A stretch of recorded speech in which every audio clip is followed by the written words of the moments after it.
안녕하세요. 교대역 엘리트 세무사 하인즈입니다. 오늘은 인건비 지급하는 사업자분들한테 좀 도움이 되는 말씀을 드리려고 해요. 이번 10월 달부터 4대 보험공단에서 사업자가 고용한 근로자들에 대해서 어떤 소득으로 신고하는지 그 신고한 내역들에 대해서 국세청으로부터 자료를 받아가기로 했습니다. 예전에는 이제 따로 연계가 안 되다 보니까 우리가 국세청 따로 신고하고 또 보험공단에 별도로 신고를 하면서 인건비를 주로 우리가 뭐 정규직이나 계약직인 근로소득으로 신고하기도 하지만 뭐 3.3%를 떼고 지급하는 사업소득자로 해서 신고하기도 했었거든요. 근데 앞으로는 뭐 식당이나 카페 같은 곳에서는 이렇게 3.3% 떼고 사업소득으로 신고하면 추후에 건강보험공단이나 연금공단 등으로부터 그 보험료 추징이 가능해질 것 같습니다. 그래서 그 부분을 좀 조심해야 돼서 인건비가 우리가 주고 있고 어떻게 구분이 되는지 잠시 설명을 드릴까 합니다.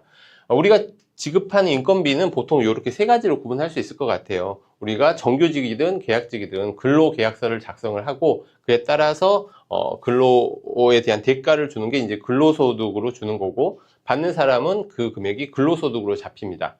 근데 이제 이렇게 계약직이든 이렇게 정규직이든 아니고 뭐 하루하루 와서 일당으로 받는 분들이 있잖아요. 그러면 그런 분들은 우리가 일용직이라고 하는데, 이분들은 일용직으로 해서 돈을 지급할 때 세금이 나오면 그때 세금까지 다 지급을 하고 분리과세로 끝납니다. 다른 종합소득에 포함시키지 않고 세금을 받고 분리과세로 다 끝나는 거고, 방금 말씀드렸던 3.3%를 떼고 주는, 그러니까 근로계약이 아니고 어떤 인적 영역을 제공하는 대가로 지급하는 사업소득자로 주는 금액에서는 이제 3.3%만 떼고 그 인건비를 우리가 주고 있었는데요.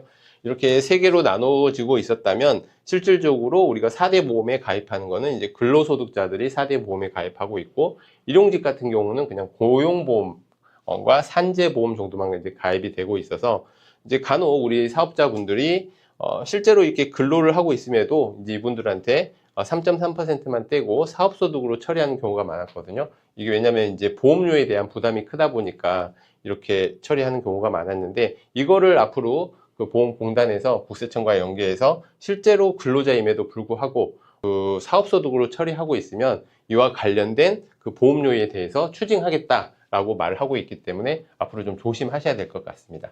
그래서 혹시 사업소득으로 하고 있었다면 이분들이 실제로 거기에서 쭉 근무를 하고 있었다고 하면 근로소득자로 다시 다 신고를 하시는 게 맞고, 그분들이 하루 이틀 나와서 한 달에 7일 이내로 근무하고 있었다 하면 이제 일용직으로 신고를 하시고 고용보험 정도만 부담하시면 될 것 같습니다.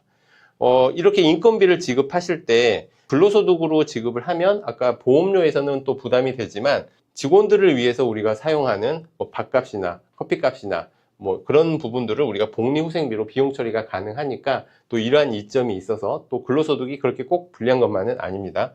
사업소득자만 있는 사업체 같은 경우에는 우리가 실제로 그 보험료 부담을 하고 있는 근로소득자가 없다면 이런 복리후생비를 비용 처리가 불가하거든요. 보통 그러면 이제 접대비나 이렇게 다른 용도로 비용 처리를 해야 되기 때문에 그런 차이가 있다는 말씀을 드리고, 그래서 어찌 됐든 결론은 앞으로는 우리가 사업소득자로 등록을 하고 식당이나 카페에서 이렇게 지급을 하다 보면 추후에 보험료 추징이 있을 수 있으니 이제는 다 근로소득자 또는 일용직으로 바꿔서 신고하셔야 된다라는 안내 말씀드립니다.